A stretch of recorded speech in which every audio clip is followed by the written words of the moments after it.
He did not lose her in an argument. He did not lose her in a courtroom. He lost her the moment he put both hands on her back. His 8 months pregnant wife standing in the rain with a suitcase, and shoved her off the curb like she was something he was finished with. His mother watched. His mistress filmed it. And then all 3 of them went back inside, poured drinks, and celebrated. They had no idea that within 4 minutes, 2 unmarked black SUVs would appear at the end of the block. No lights, no sirens, just quiet, absolute authority arriving in the rain. They had no idea that the paramedic who reached her first would look at the pendant at her throat, go completely still, and speak 4 words into his radio that would change every single life in that apartment forever. 4 words. We have a Montgomery. Stay with this story. Because what happens next is not just justice. It is the kind of ending that reminds you exactly who you should never underestimate. Lesson statement. The quietest woman in the room is not always the weakest. Sometimes she is simply the one still deciding when to begin. If this story stayed with you, if you felt something shift when she walked into that ballroom, or when she sat on the floor of her father's kitchen and got back up anyway, then you already understand what this channel is about. We do not tell stories for entertainment alone. We tell them because somewhere out there, someone needs to hear that silence is not surrender, that patience is not weakness, and that the people who get underestimated do not stay underestimated forever. If that means something to you, leave a comment below. Tell us which moment hit hardest. Tell us if you have ever been the person in the rain. Share this with someone who needs to hear it today. Subscribe so you never miss the next one, because the next story is already waiting, and it belongs to someone just like her. Rain does not fall in Hartford in late October. It attacks. It came down in sheets that Tuesday night, flooding the gutters on Birchwood Avenue, bending the young maple trees sideways, turning the streetlights into blurred orange smears against a sky that had gone completely black 2 hours before it had any right to. Inside apartment 7, on the 2nd floor of the Birchwood Arms complex, a woman stood near the front door holding a small suitcase. She was 8 months pregnant. Her name was Claire, and she had not said a single word in 23 minutes. She just stood there, one hand on the suitcase handle and the other resting against the lower curve of her belly, watching 3 people dismantle her life with the efficiency of people who had rehearsed this exact moment. Her husband Derek stood in the center of the living room with his arms crossed and his jaw set. Behind him, leaning against the kitchen door frame like a judge who had already signed the verdict, was his mother Barbara. And on the couch, legs crossed, phone angled upward, recording everything with a small, satisfied smile, sat Amber, Derek's coworker, Derek's other woman, the one Claire had known about for 4 months and never confronted, not because she did not care, because she was waiting. Barbara spoke the words she had clearly been saving for years. Derek recited the lines his mother had written for him. Amber zoomed in on Claire's face and whispered something cruel enough to make herself laugh. Claire said nothing. She picked up her suitcase. Her fingers brushed the silver compass, rose pendant at her collarbone. A small, elegant thing, a sapphire at true north. The kind of craftsmanship that did not belong in this apartment and never had. She held it for one breath. Then she opened the front door and walked into the storm. Derek followed her onto the porch. He looked at his pregnant wife standing in the rain, suitcase in hand, belly round beneath her soaked jacket. He looked at her the way you look at a problem you have finally decided to stop managing. And then he shoved her, both hands, hard. Claire went off the curb, knees first, palms. Then her belly pressed against the cold, wet asphalt as a truck swerved around her, horns screaming, headlights cutting through the rain like two furious eyes. She lay on the public street, 8 months pregnant, rain pouring over her body. From the porch, she heard Amber laugh. From the doorway, she heard Barbara say, finally. And she heard Derek walk back inside and close the front door without looking back. Across the street, 74-year-old Ruth Gallagher had been watching from her porch with a coffee mug and increasingly wide eyes. She called 911 with shaking hands. The paramedics arrived in 7 minutes. The lead paramedic, Danny Kowalski, 28 years old, with careful hands and sharp eyes, saw the compass rose pendant as he secured the stretcher. His hands went still. He looked at the sapphire. He looked at Claire's face.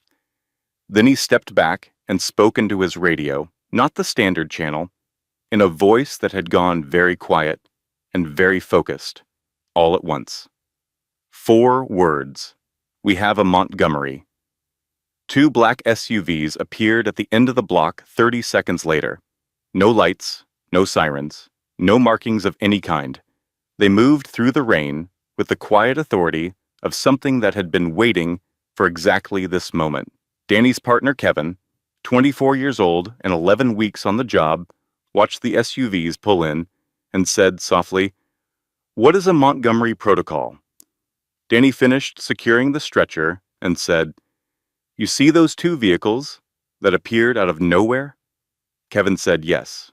Danny said, "That is a Montgomery protocol. Now stop talking and help me with these straps." Back inside apartment 7, Derek was already on the couch with Amber, scrolling through his phone. Barbara was in the kitchen, making tea. None of them saw the SUVs. None of them heard the radio calls. And not one of them had the faintest idea that the woman they had just thrown into the rain was worth more than everything they would ever earn or touch or dream of in 20 lifetimes combined. To understand who Claire Montgomery really was, you have to go back 26 years to a private estate sitting on 60 acres of Connecticut countryside, hidden from the road by a wall of old-growth oak trees and monitored by a security infrastructure that rivaled small government installations. The estate belonged to Edward Montgomery. Edward Montgomery was, by every credible measure, the most quietly powerful man in American private medicine. His company, the Montgomery Medical Trust, owned hospital networks, pharmaceutical patents, artificial intelligence diagnostic systems, and research facilities operating across 4 continents. His net worth had crossed the $1.4 trillion threshold 8 years ago and had not looked back. He had never given a magazine interview. He had never appeared on a morning show. He had never attended a gala with his name on the donor wall. He built things the way certain men build cathedrals, brick by silent brick, until the structure spoke for itself. He had 1 child, 1 daughter, Claire. Her mother died of a cardiac complication 4 hours after delivery, a cruel, arbitrary failure that all of Edward's money and all of his medical infrastructure could not reach in time. He never fully recovered from it.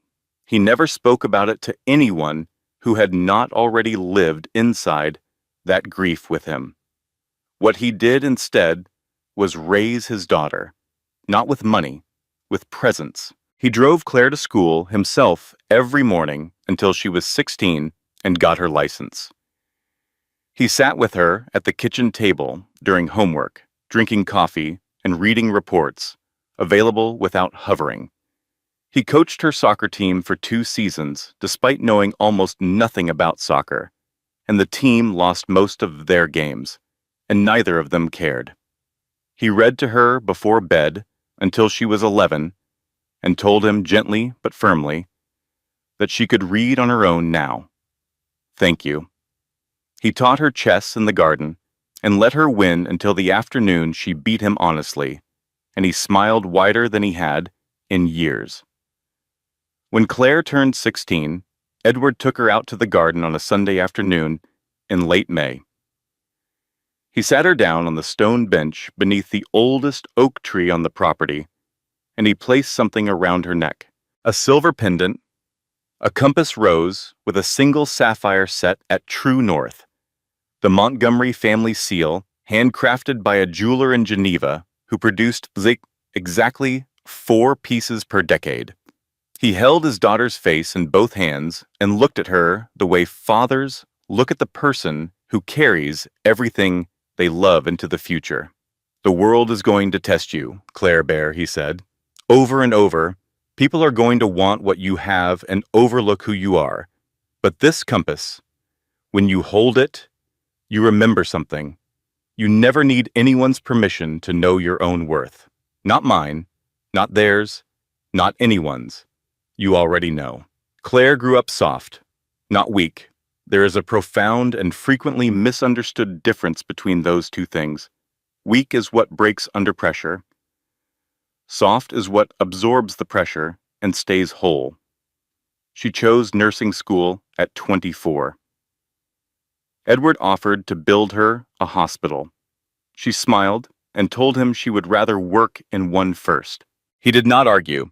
He had learned, over 16 years of raising this particular person, that arguing with Claire Montgomery was roughly as productive as arguing with the tide. She graduated with honors. She took a position at Hartford Community Clinic and worked double shifts on Tuesdays. She was, by every account from every colleague, exactly the kind of nurse you hoped for when you were frightened and in pain, calm, present, competent, and possessed of the specific gift of making people feel seen without making a performance of it. She was 25 when she met Derek Shaw. Community Health Fair, east side of Hartford, a Saturday morning in September. Derek was running a blood pressure screening station with genuine enthusiasm and a smile that arrived quickly and stayed a while. He was handsome in an uncomplicated way. He made her laugh twice in 4 minutes, which almost nobody managed. He never asked about her family. He never asked where she came from or what her background was. He asked what her favorite book was, what she thought about the election, whether she preferred coffee or tea, and if tea, what kind, because in his opinion, the answer to that question revealed significant information about a person's character. She thought his not asking about her family meant he liked her for herself. She was right at first. They dated for 14 months. He proposed with a ring he had saved 4 months to buy, down on one knee in a restaurant that was slightly above his budget, nervous in a way that was completely genuine. She said yes before he finished asking. She told Edward first. She sat across from him in his study and told him she wanted to live a normal life, not as a Montgomery, just as Claire. She wanted to know what it felt like to build something without the weight of what her name carried. Edward studied her face for a long time. Then he nodded. He did not agree. He could see things from where he sat that Claire could not yet see from where she stood, but he respected his daughter too much to substitute his judgment for hers. He shook Derek's hand at dinner 3 weeks later and said very little all evening. On the drive home, he told his head of security, James Calloway, who was also, inconveniently, Claire's childhood best friend and a Harvard-trained family attorney, to keep a quiet detail within range of his daughter at all times. Honor her independence, Edward said. Just do not actually honor it. James said, that is not what independence means. Edward said, I know what independence means. I also know what fathers mean. James said nothing further on the subject. Claire married Derek in a small ceremony. She moved into his apartment, She kept working at the clinic. She wore simple clothes, drove a practical car, and never once said the name Montgomery in Derek's presence. The only piece of her real life she carried into this one was the compass rose pendant. It stayed around her neck through every shift, every argument, every quiet evening when Derek came home late and smelling like someone else's perfume, and she lay awake, doing the calculation that all betrayed people do, figuring out exactly how much of what they feel they can afford to show. The first year of the marriage was good, genuinely good. Derek was warm when he was not anxious, and funny when he was not performing, and kind in the small daily ways that matter more than grand gestures. They cooked dinner together on Sundays. They drove to the coast in October. He remembered how she took her coffee without being reminded. The second year, a promotion he had counted on fell through. Something shifted in him. Quiet at first, then louder. He started measuring himself against other men and finding himself perpetually short.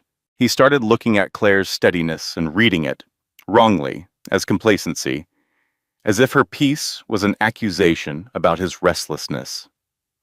The third year, Barbara started whispering. Barbara Shaw had raised Derek alone after his father left when Derek was 7 years old. She had worked 2 jobs. She had sacrificed real things, and she had built a throne out of that sacrifice.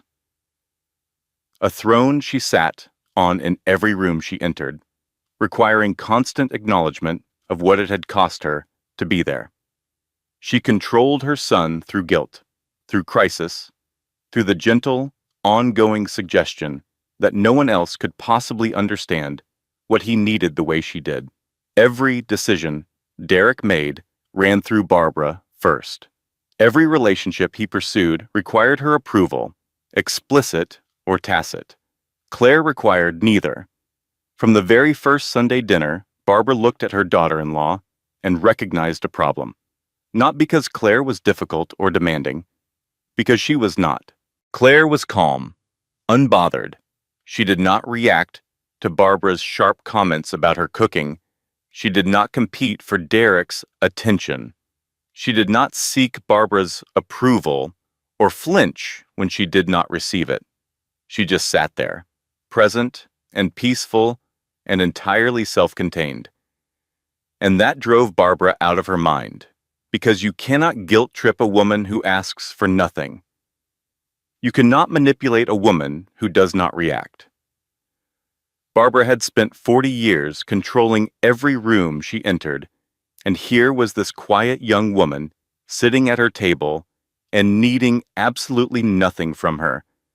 And the entire architecture of Barbara's influence had no purchase on her whatsoever. So she went to work on Derek instead. "She's hiding something," Barbara said.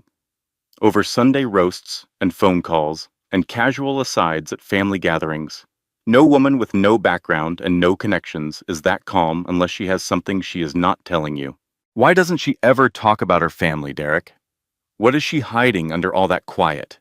She planted the seeds with the patience of a woman who understood that doubt does not need evidence. It only needs repetition.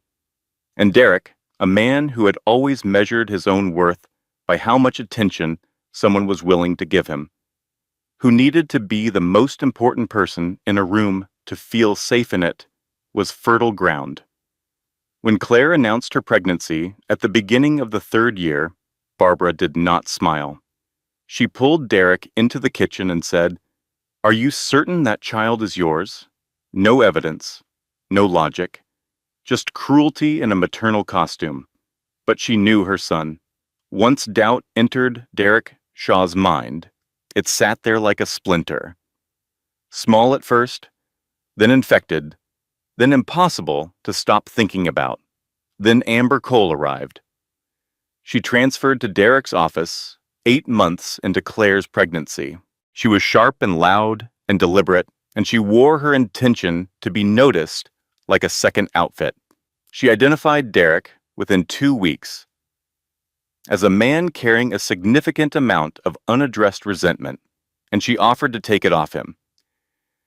"You deserve more than what you are getting," she told him, over drinks after work one Thursday. "You deserve a woman who actually sees you, not some quiet ghost drifting around the apartment like she is already somewhere else." Derek drank every word like water.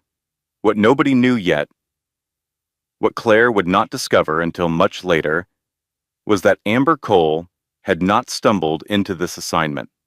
She had been placed here deliberately by a man named Victor Hale, who had spent 11 years methodically searching for a crack in the Montgomery family's armor. Victor was a rival of Edward's, a man who had lost a significant hospital network acquisition to the Montgomery Trust in 2013 and had never made peace with it. He had identified Claire 2 years earlier. He had tracked her marriage, and when he needed an operative close enough to Derek to extract financial leverage, Amber had been his choice. She was good at her job. She had not expected to find a man this easy. The affair started with late nights at the office. It became weekends. It became phone calls taken in the bathroom with the water running. Claire noticed everything: the specific shade of lipstick on his collar, a coral she had never owned, the perfume on his jacket that was not hers, the way he turned his phone face down every time she walked into the room. She cataloged all of it in the careful, methodical way that nurses catalog symptoms, without alarm, without rushing to diagnosis, building a complete picture before making any move. She said nothing. Not because she was weak, because she was her father's daughter, and Edward Montgomery had taught her one thing above almost everything else. "Never make a decision when you are angry," he had told her once, during a chess game in the garden when she was 12 and furious about a move she had not seen coming. "Anger makes you fast. Wisdom makes you right." So she waited. She held her compass pendant. At night, when the apartment was dark and Derek was somewhere he should not have been, and she let the weight of the silver remind her who she was. The despair found her anyway. She went to Derek's office on a Wednesday afternoon in early October, 8 months pregnant, carrying lunch she had made that morning. A small, deliberate act of ordinary kindness that she had allowed herself, despite everything, because she was still that person. She had not stopped being that person, and she was not going to let any of this take that from her. She found Amber sitting in Derek's chair, wearing Derek's jacket, going through his email on his computer with the comfortable familiarity of someone who had done this many times before. Derek walked in behind Claire, saw the scene, and in the 3 seconds that followed, made the worst decision of many bad decisions. Instead of explaining, instead of taking any responsibility at all, he looked at his 8 months pregnant wife and said, "This is not what it looks like." Amber looked at Claire's belly. Then she looked at Derek.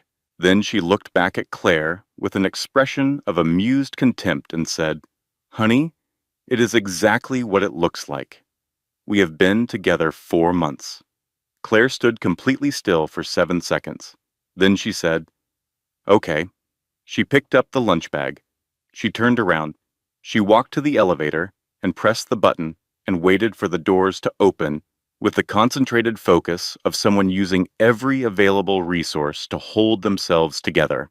In the elevator, alone, the doors closed. She pressed her back against the wall, slid down until she was sitting on the floor, knees up, one hand on her belly and the other pressed flat against the cold metal, and she cried. Quietly, completely, the way she had not let herself cry in months. The grief that had been building since the first night she smelled someone else on his jacket, finally finding its way out with nowhere left to hold it. She cried for 4 minutes. Then she stopped. She pressed her palms to her face, breathed, and stood up. The doors opened on the ground floor. She walked out. This is what therapists call the second wound. The narrator paused gently here. Not the betrayal itself, but the moment the person who betrayed you watches you break and chooses, consciously, to do nothing. If you have ever felt that specific kind of helplessness, not from what someone did, but from watching them watch you suffer and not move, then you know. That is the wound that takes the longest to close. Not because it is the deepest, but because it teaches you something you cannot unknow about who that person really is. Back at her car, sitting in the parking garage, Claire pulled out her phone. She scrolled to a contact labeled only with the letter D. She stared at it for a moment. Then her phone rang. James Calloway, calling from his office, completely unaware of everything because his timing had always been absurd. She answered. James said without preamble, "Claire, I need to tell you something outrageous. A client just offered to pay my retainer in cryptocurrency. 14 Dogecoin, Claire. I went to Harvard Law School. I argued before the Connecticut Supreme Court." 14 Dogecoin, she laughed, genuinely. A short, surprised sound that she had not heard from herself in longer than she could remember. James stopped immediately. He said, in a completely different voice, "What happened?" Not a question. He already knew something had. She said, "I will tell you later." He said, "I will be at your apartment in an hour." She said, "Do not come to the apartment." A pause. Then quietly, "Where should I come?"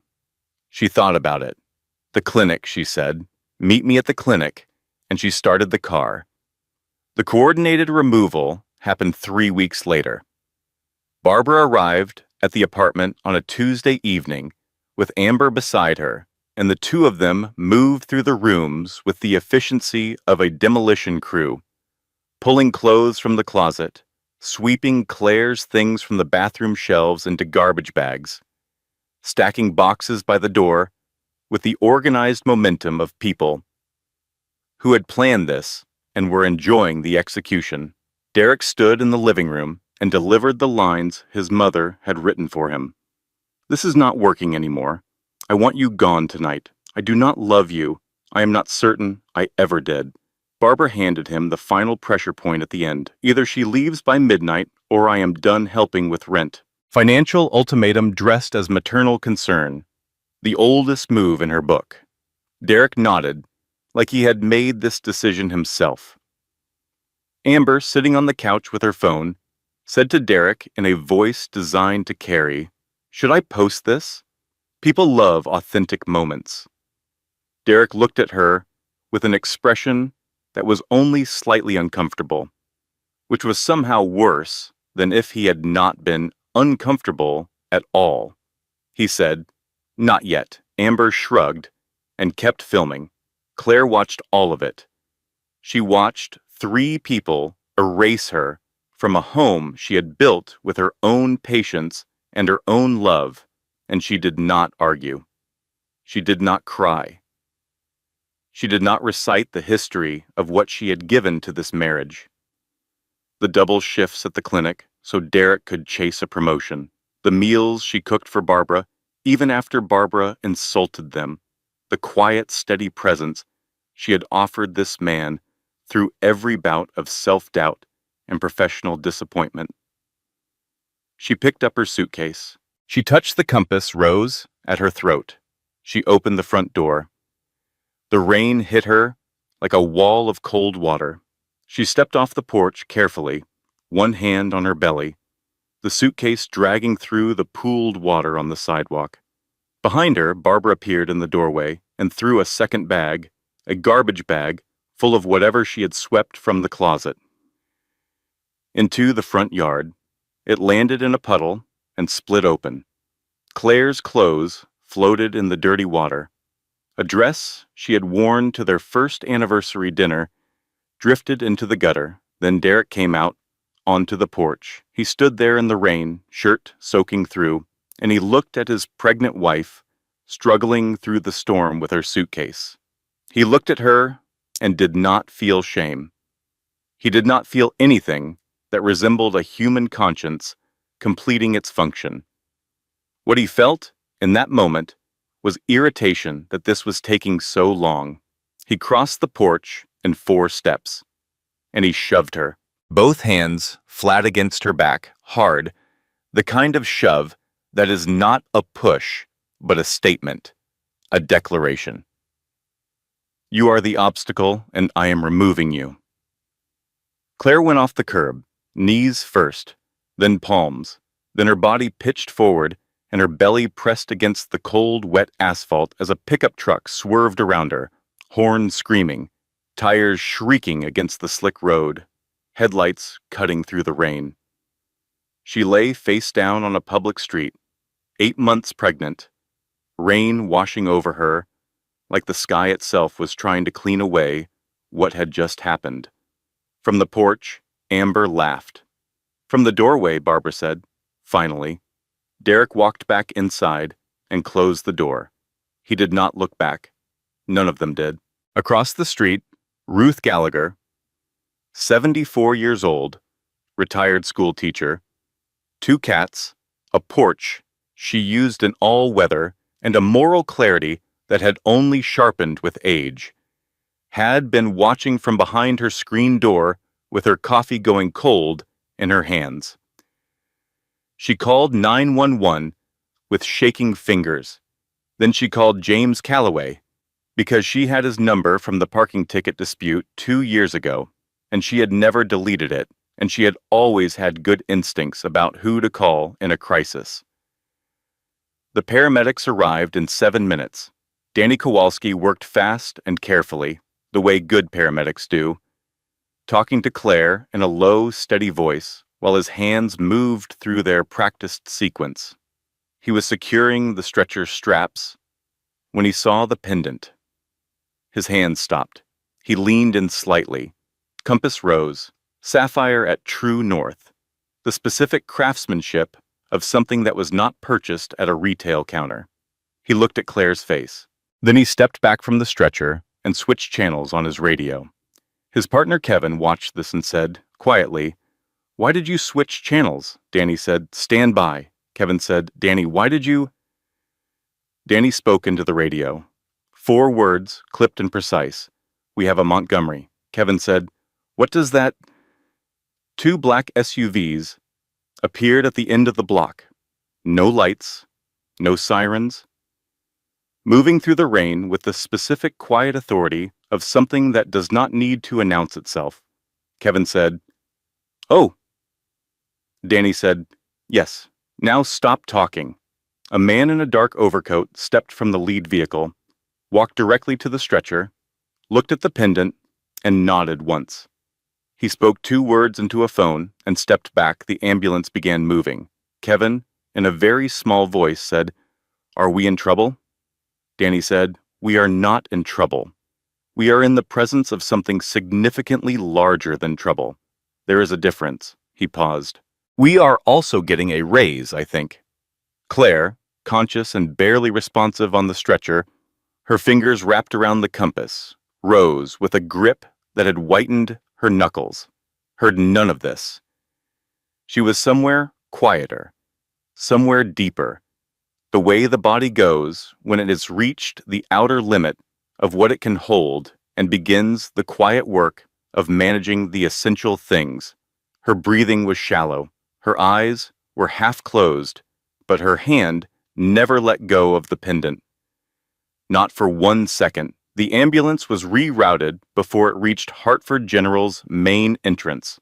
The Montgomery Protocol, embedded in the Trust's agreements with 3 Connecticut hospitals, activated by the biometric signature of the pendant's hidden identification chip, redirected Claire to the private maternal wing on the 8th floor.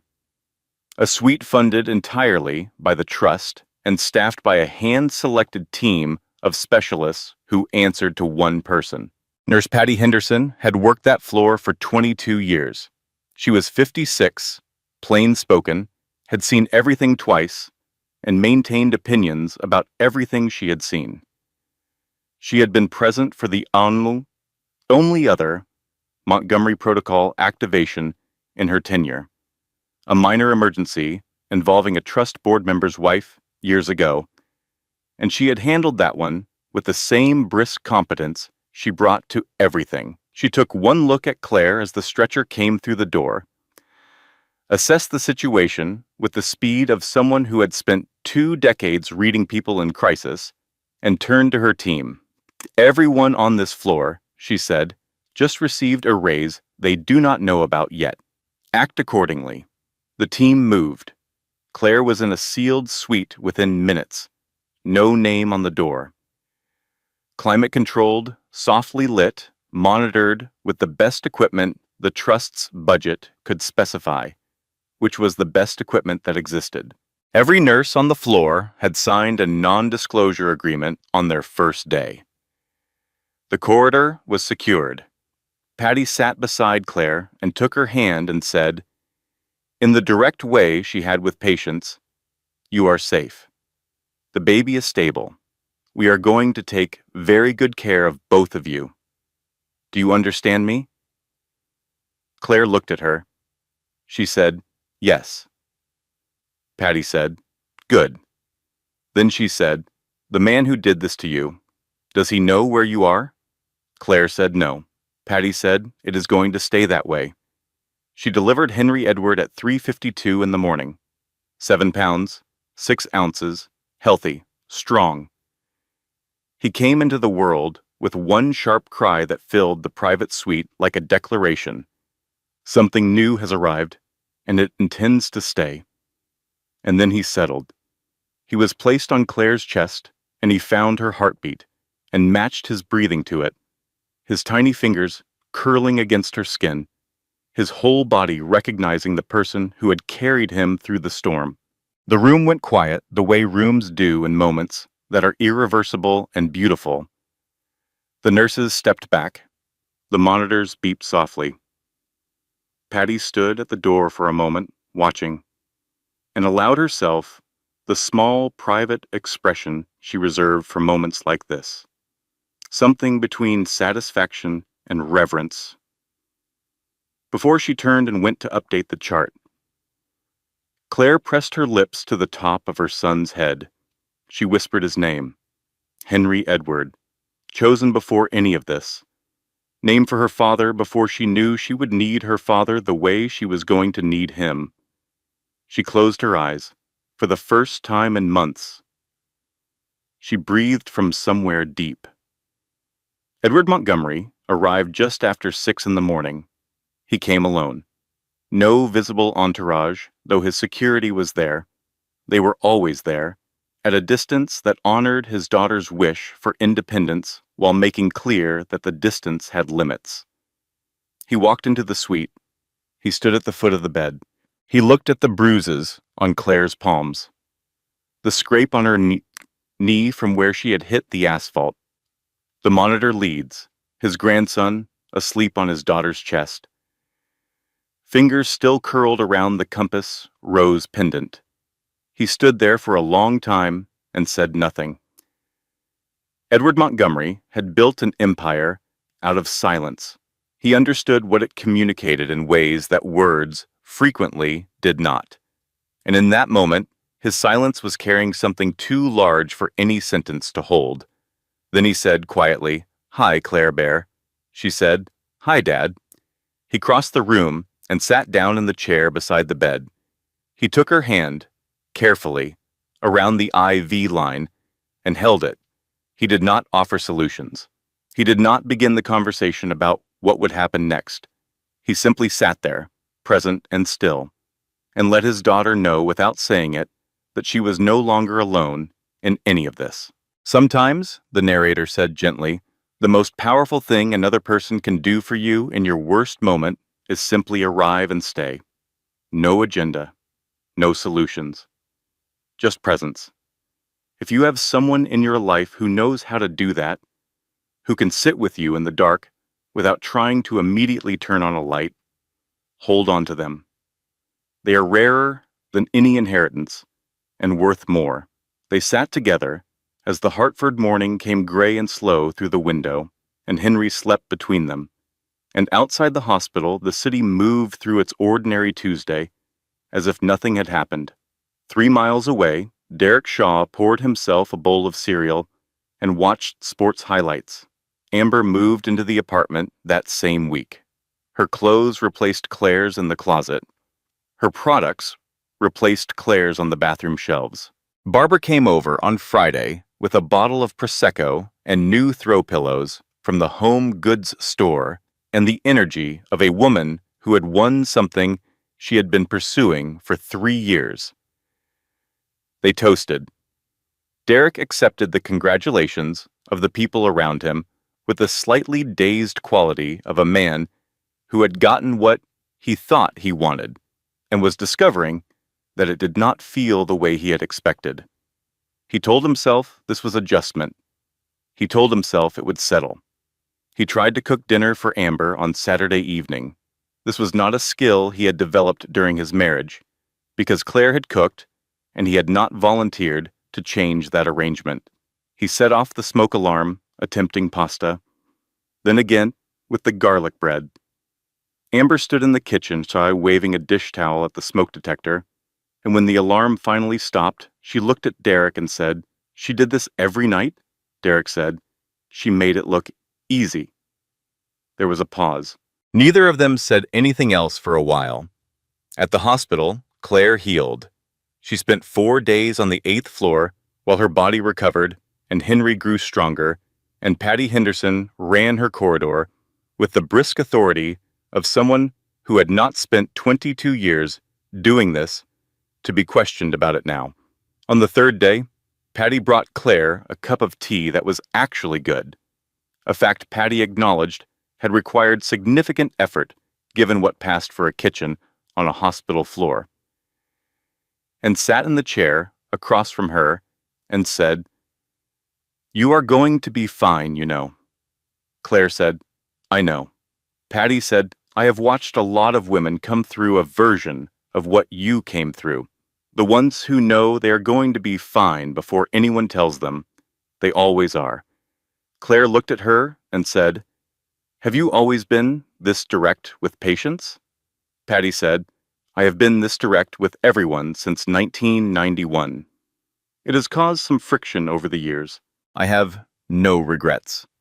On the 4th day, James arrived. He came with flowers, yellow tulips, her favorite, which he had remembered since they were 12, and 2 cups of terrible hospital cafeteria coffee, and the expression of a man who had already spent several hours in the very focused mode that his Harvard legal training produced when he was genuinely angry about something.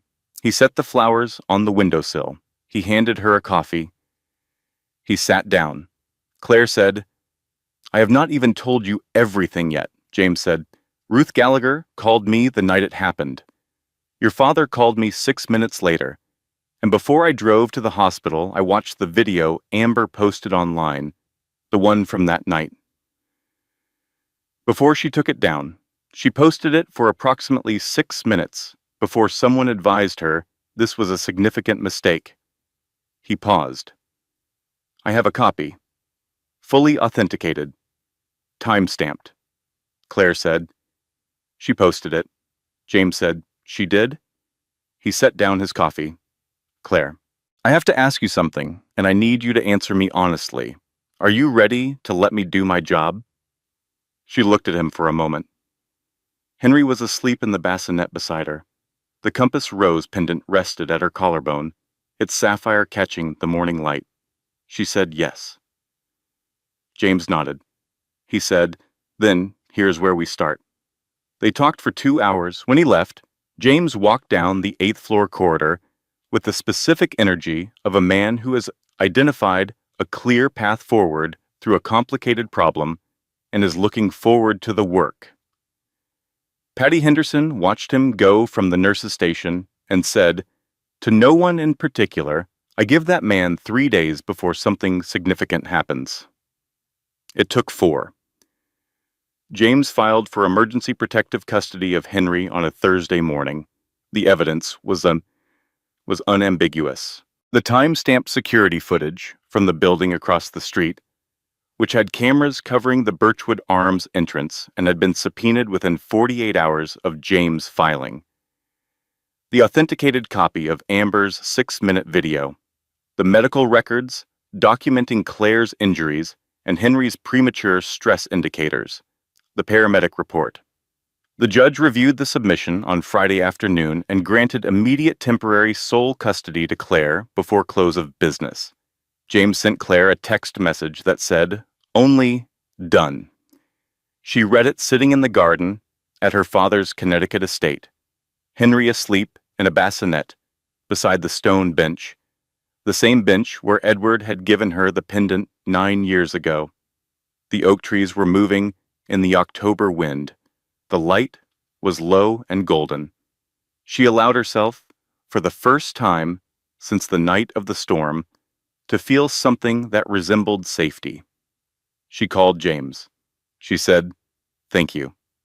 He said, "Do not thank me yet. Derek has 48 hours to respond." She said, "I know. But today, thank you." He said, "You are welcome. Now rest. I will call you Monday." She sat in the garden with her son and breathed and let herself believe, for 3 days, that the worst was over. It was not. On Monday morning, a story appeared on the website of a national tabloid with a readership of 12 million. The headline read, "Reclusive Trillionaire's daughter hiding with newborn in Connecticut compound. Husband claims child abducted." Amber had filed the story through a contact of Victor Hales, with strategic timing and a carefully assembled collection of half-truths, manipulated photographs, and invented quotes from unnamed sources. The framing was deliberate. Claire was an unstable woman who had left her husband without cause and was now sequestering their child in a controlled environment maintained by a secretive and unaccountable wealthy patriarch. The story was live before Claire woke up. By 9 in the morning, 2 cable news morning shows had picked it up. By 10, Derek's attorney, now operating on a retainer funded by Victor Hale's organization, though this would not emerge for another week, had filed an emergency counterpetition with the family court, challenging the temporary custody order on the grounds that the child was being held in an inappropriate environment. James called at 10:15. Claire was already watching the coverage on her laptop, Henry in her arms. He said, "I need you to listen to me very carefully. This is a coordinated attack, and it was planned in advance. It is not random. Are you somewhere safe?" She said, "Yes." He said, "Do not speak to any press. Do not respond to anything online. I am filing responses today. But Claire, there is more." There was more. Victor Hale held a press conference at noon. He appeared on camera for the first time in 11 years, a deliberate, calculated emergence, and claimed that the Montgomery Medical Trust had engaged in predatory acquisition practices, silenced whistleblowers, and engaged in financial misconduct across 3 hospital networks. He had documentation, he said. He had sources. He was prepared to pursue this publicly. Every word of it was fabricated, strategically assembled from mischaracterized data, selectively edited communications, and manufactured testimony. But it landed at the precise moment designed to do maximum damage, 48 hours before the custody hearing, when Edward Montgomery's credibility was about to be relevant. 3 of the Trust's major hospital partnership contracts went into emergency review by their respective boards. Edward, in his study, made 2 phone calls and said nothing to Claire about any of it. The third blow came by end of day. Amber had located Claire's former nursing supervisor at the Hartford clinic. Through means that would later emerge as straightforward coercion, a threat to the supervisor's pension through a connection to the hospital's board, She had obtained a signed statement claiming that Claire had exhibited emotional instability during her tenure at the clinic, that she had been counseled twice for erratic behavior, and that there were concerns about her fitness for caregiving responsibilities. The statement was filed with the family court at 4:57 in the afternoon. James called Claire at 5:15. He read her the statement in full.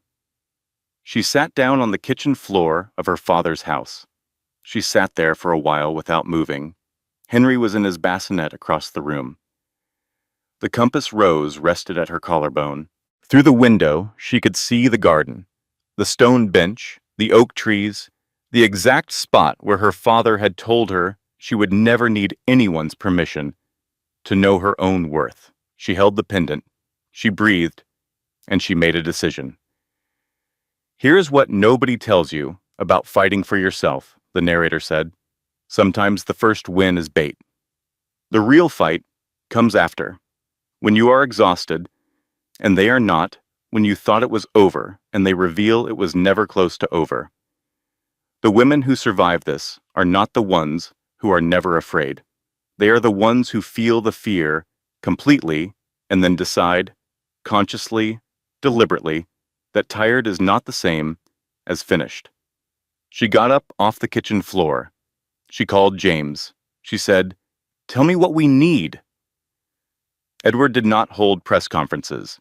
He did not issue statements or appear on television or respond to Victor Hale's claims in any public forum. He made phone calls the way he had always done everything that mattered, quietly, with complete precision, and with 11 years of preparation that Victor Hale had not accounted for, because Victor Hale had never fully understood what he was dealing with.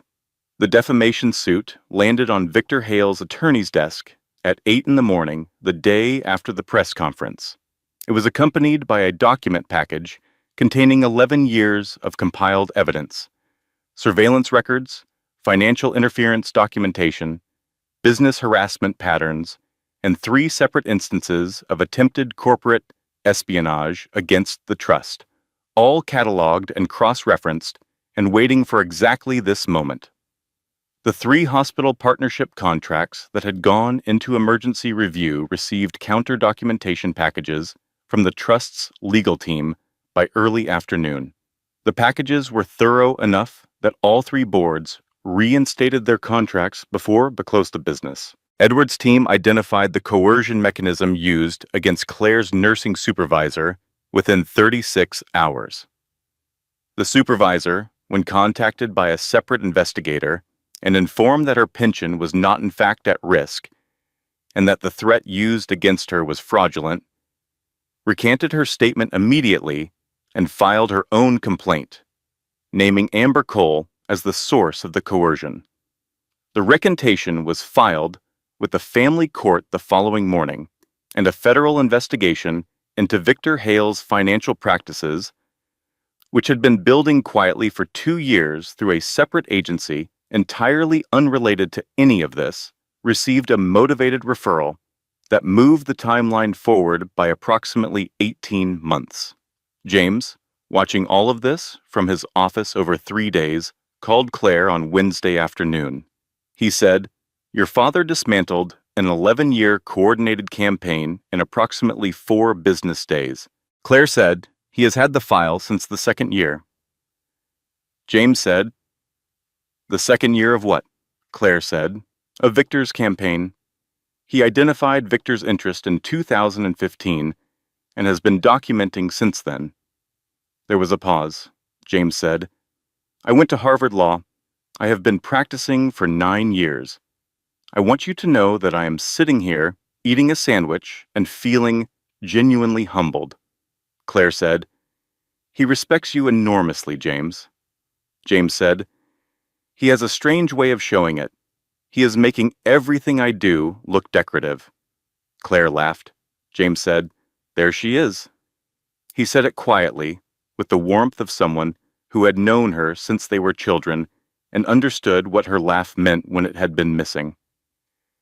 Meanwhile, Derek's world was unraveling in the specific, merciless way that things unravel when the foundation they were built on turns out to have belonged to someone else. His CEO, Thomas Reed, received a letter from the Montgomery Trust's legal department on a Tuesday. The letter informed him, in precise legal language, that the trust held a 34% controlling stake in Reed and Shaw Consulting through a subsidiary holding company, a position the trust had maintained for 6 years quietly through a layered structure that none of Reed's executives had ever traced to its source. The letter further informed Mr. Reed that the trust had initiated a strategic portfolio review and would be in contact regarding recommended changes to the company's organizational structure. Thomas Reed called Derek into his office the next morning and closed the door. Derek's keycard stopped working at the building entrance the following day. A security guard met him in the lobby with a cardboard box containing his personal items and an envelope with 2 months of severance. There was no meeting. There was no formal exit conversation. There was an envelope and a box and a guard who was professionally sympathetic and said nothing beyond the minimum required. Derek called Amber from the parking lot. She did not answer. He called again. He called Barbara. She answered, and she screamed at him about the foreclosure notice she had received that morning. His co-signature on her investment property's mortgage was now a liability the bank was moving to collect, and Barbara was discovering what happened to financial structures built on someone else's income when that income disappeared. Derek drove home. Amber's car was in the parking lot.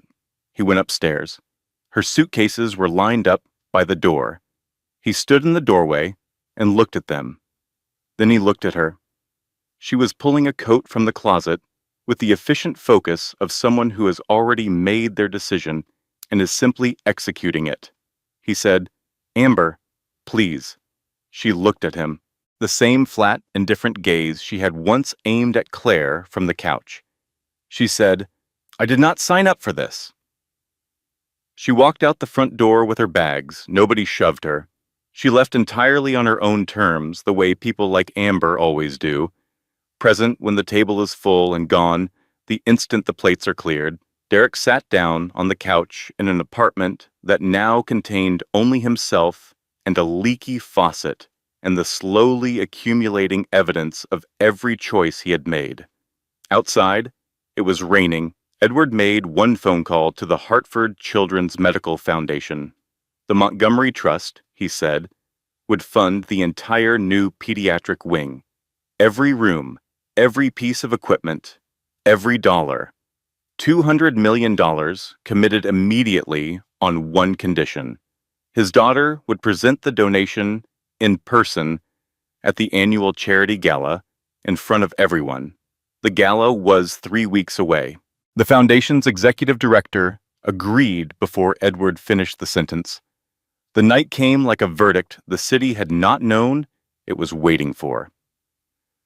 The Hartford Marriott Grand Ballroom held 500 guests in black tie, crystal chandeliers, a live jazz ensemble at the entrance, waitstaff moving between tables with champagne on silver trays. The kind of room where power dressed in cufflinks and called it philanthropy. Derek was there. His invitation had been issued weeks earlier, before the restructuring, when he was still someone Thomas Reed put at tables like this. He had not been formally uninvited. He had brought Amber before her departure, but she was gone, so he came alone, and he sat at the table with Thomas Reed and 3 other executives and tried to hold himself together in a room that felt, inexplicably, like something was about to happen. Barbara had talked her way into a seat at an adjacent table, wearing borrowed confidence and a dress that was almost right. The evening moved through its choreography, speeches, a silent auction, polite sustained applause. Then the host approached the podium and waited for the room to settle. "Ladies and gentlemen," he said, "it is my distinct honor to introduce the individual whose generosity has made tonight's central project possible. The entire children's wing, every room, every piece of equipment, every dollar has been provided by a single commitment. Please welcome to the stage Zara. He paused, correcting himself. Claire Montgomery, daughter of Edward Montgomery, sole heir to the Montgomery Medical and Technology Trust. The ballroom doors at the far end of the room opened, and Claire walked in. She wore a deep navy gown that moved when she walked. Her hair was simply arranged. Her makeup was minimal. She did not need more. And at her collarbone, the compass rose, pendant, caught every crystal of light from every chandelier in that vast, bright room, the sapphire blazing at true north like it had been waiting for this exact moment to perform its function. She was flanked by 2 members of Edward's legal team and walked with the unhurried certainty of a woman who had already decided that nothing in this room had the power to touch her. Derek saw her. His champagne glass tilted in his hand, and its contents spilled across the white tablecloth, and he did not notice. His mouth opened. No words came. Barbara's expression, the controlled, ever-managing, always ready with something expression she had maintained in every room she had occupied for 40 years, went entirely blank. Every word she had ever spoken about this woman turned to something she could not name in her throat. Thomas Reed, sitting 3 seats from Derek, looked at the stage, and then at Derek, and then back at the stage, doing a calculation that landed on an answer he had not expected. Claire reached the podium. She adjusted the microphone. She looked out at the room. She did not look at Derek's table, not once. She spoke in the same quiet, steady voice she had always used, the voice they had called empty, the voice they had mistaken, consistently and catastrophically, for the absence of something rather than its most concentrated form. She said the wing was being dedicated to every mother who was told she had nothing, to the women who got up off the ground and built something extraordinary anyway, to the ones who held on in the dark and did not let go.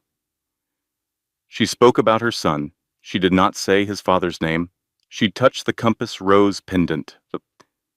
Just once, she said, "This is for every woman who knows what it costs to stay quiet, and what it means when the quiet finally ends."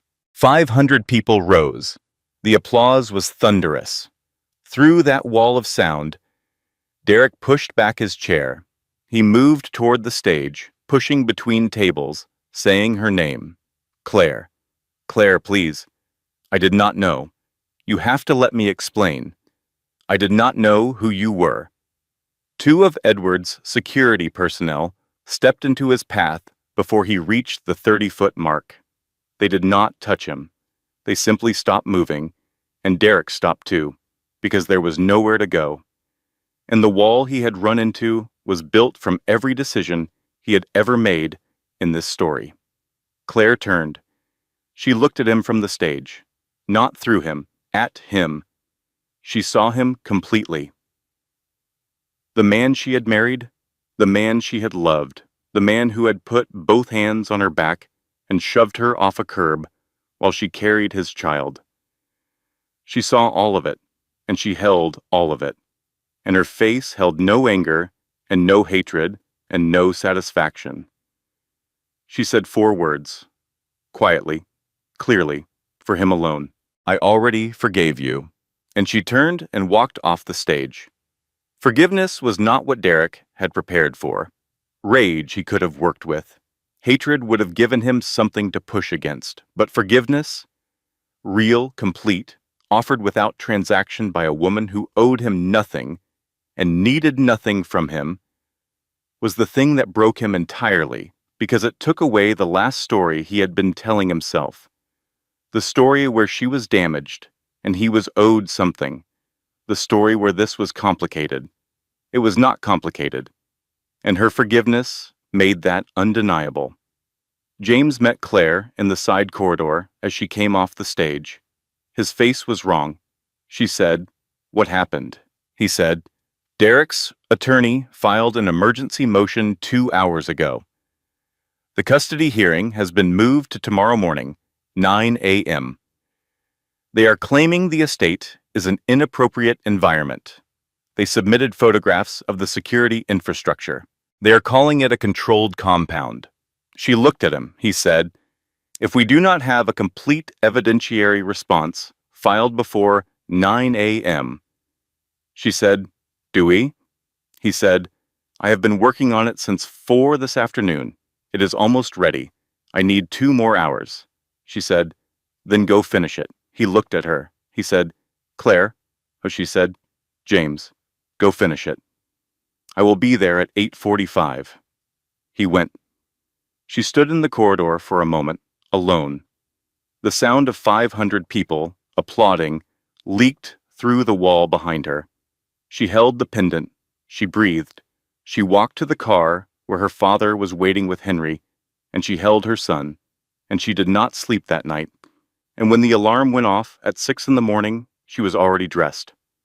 The courtroom was quiet and fluorescent lit at 9:07 a.m.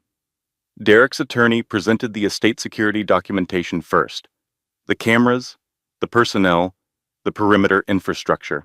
He used the word compound 4 times and controlled environment 3 times, and expressed concern for the child's access to normal socialization with the frequency of someone who had been told these were his best arguments and was working with what he had. Then James stood up. He presented his evidence in sequence, without theatrics, in the plain, methodical voice of someone who does not need theatrics, because what he is holding speaks more loudly than he ever could. Exhibit A. Security camera footage from the building directly across from the Birchwood Arms, time-stamped and authenticated, covering the full duration of the incident on the night in question. Played in full, with audio in a completely silent courtroom. Every person in that room watched Derek Shaw put both hands flat against his 8 months pregnant wife's back and shove her off a curb into the street as a truck swerved around her. No one spoke when the footage ended. Exhibit B. Amber Cole's original video, recovered, authenticated, and preserved, posted to a public platform for 6 minutes before being deleted, showing the interior of the apartment in the moments before Claire was told to leave, showing Amber filming, showing Barbara's expression, showing Derek's performance of the lines his mother had written. Exhibit C. A documented chain of communications between Victor Hale's associate and Amber Cole, establishing that the coercion of Claire's nursing supervisor was directed, planned, and executed as part of a coordinated effort to interfere with the custody proceedings, including the specific text message that read, "Get something on the Montgomery woman. Anything you can make. Stick." Exhibit D. The nursing supervisor's recantation, her own sworn statement describing the nature of the threat used against her, the falsity of the original statement she had signed, and her identification of Amber Cole as the source of the coercion. Exhibit E. A character statement from Nurse Patricia Henderson, RN, 22 years at Hartford General's Montgomery Wing, present at the delivery of the child in question. James read it aloud. Patty had written, "I have worked in maternal care for 22 years.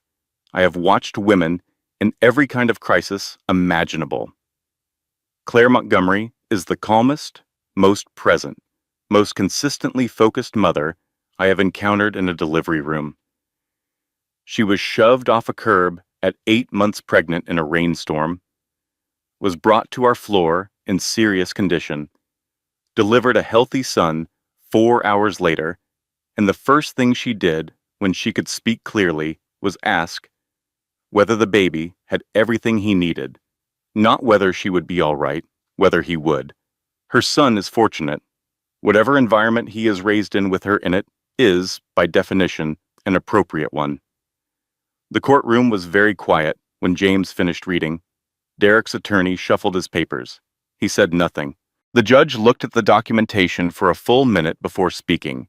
She said, "Permanent sole custody is awarded to the mother.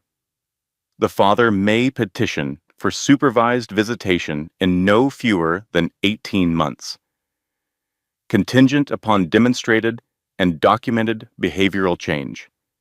This court is additionally referring the coercion documentation included in Exhibit C to the district attorney's office for review." She closed the folder. She said, "We are adjourned." Derek sat completely still. In the gallery, two men in dark overcoats approached the row where Amber had taken a seat and said, quietly, that they would like to speak with her regarding Victor Hale, and that she might want to contact her attorney before they left the building. Amber looked at them and said nothing. Barbara sat 3 rows back. She looked at her son from across the room, really looked at him, perhaps for the first time in years without the filter of her own agenda, and saw clearly what her fear and her need for control had built. A man sitting alone in a courtroom that had just finished deciding every important thing about his future. A man with no job, no partner, no mother who could reach him across that distance, and a son he would not see for at least 18 months. She had done this with the best intentions and the worst methods, the way people always do, the most damage. Convinced they are protecting someone while actually just protecting themselves. She said nothing. She sat with it. James gathered his files, capped his pen, and leaned slightly toward Claire. He said, "Patty Henderson's statement was better written than my law review article."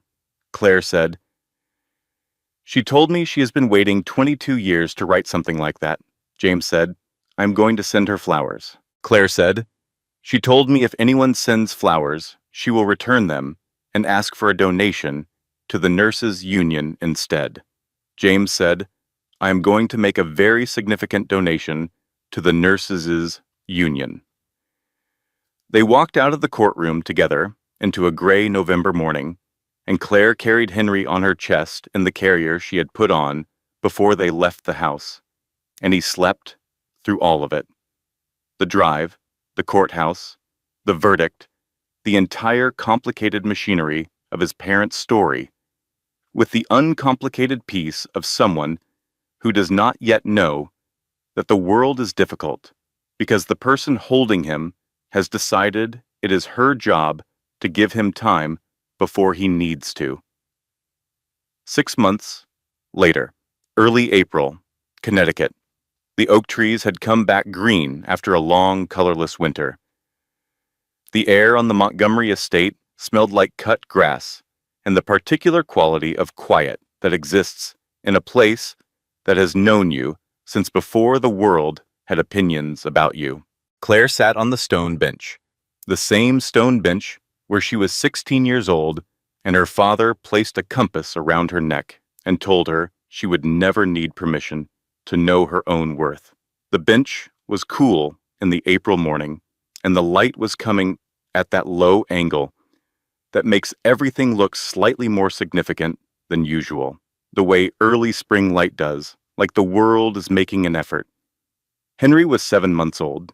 He was awake, sitting propped against her arm, with the focused intensity of someone encountering everything for the first time and finding it all worthy of serious consideration.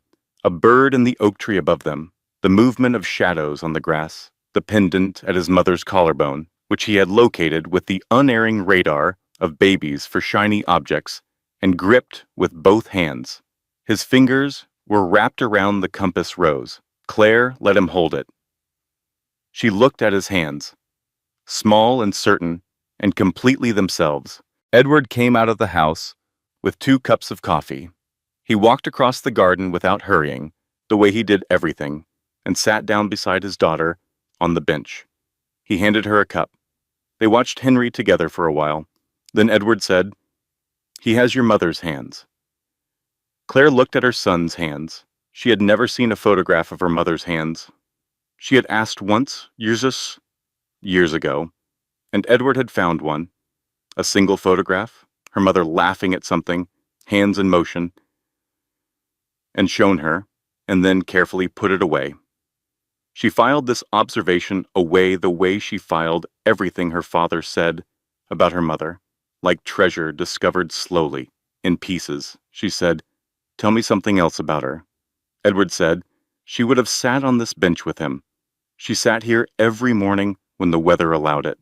She said the light in this garden was the best light on the property, and she was right." A pause. Claire said, "I think I understand why you never dated anyone else." Edward said, "Nothing was missing." She looked at him. He said, "I had you, and I had the memory of her, and I had enough to do. Nothing was missing, Claire Bear."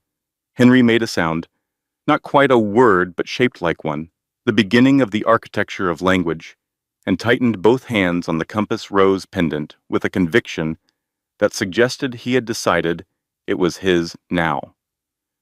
Claire laughed, quietly, fully, from somewhere real and deep. The laugh that James always said he could identify by sound alone, the one she produced when she was not performing anything. Edward watched her laugh and smiled. He did not say anything. He drank his coffee. The morning moved around them, the birds active in the trees, the shadows shifting, Henry's small, decisive sounds punctuating the quiet. Here's what happened to everyone in the time that followed. Derek Shaw signed the divorce papers on a rainy Wednesday evening, alone at the kitchen table in the apartment he could barely afford. He signed them slowly, reading each page, which was the first careful thing he had done in a long time. He moved to a studio in a different part of Hartford. He started seeing a therapist. Not because anyone required it, but because he had spent a long time alone in that apartment with the truth about himself and had decided he needed help with what to do with it. Whether he becomes someone better is a story he has to write himself. Claire neither knows nor monitors how it is going. That is not her story anymore. Barbara called once, 4 months after the gala on a Sunday afternoon in February. Claire answered, which surprised them both. Barbara said, "I do not expect anything from this call. I am not asking for anything. I wanted to say that you were never what I said you were. I knew it while I was saying it. I knew it, and I said it anyway. And I wanted you to know that I know that." Claire said, "I know." A long pause. Barbara said, "James sent me a photo from the gala. Before everything happened, you looked like someone." Claire said, "I looked like my mother, apparently." Barbara said, "I was going to say you looked like yourself, like who you actually are." The call lasted 9 minutes. It was the beginning of something that had no name yet. Real things rarely arrive fully formed. They arrive the way spring does. Tentative at first, then insistent, then suddenly everywhere. Amber Cole cooperated with federal investigators in exchange for reduced charges. The cooperation was comprehensive enough that Victor Hale's 11-year campaign against the Montgomery Trust concluded with a federal indictment and a level of press coverage that Victor had very specifically not intended to generate. His 11 years of patient, methodical effort produced, in the end, exactly the public attention he had always sought to avoid. James Calloway established a family law practice with a focus on protective custody cases. The Montgomery case, suitably anonymized, became the framework for his intake assessment process. Patty Henderson attended his office opening and brought a casserole that everyone agreed was genuinely excellent. James sent a donation to the Hartford Nurses Union, a significant one.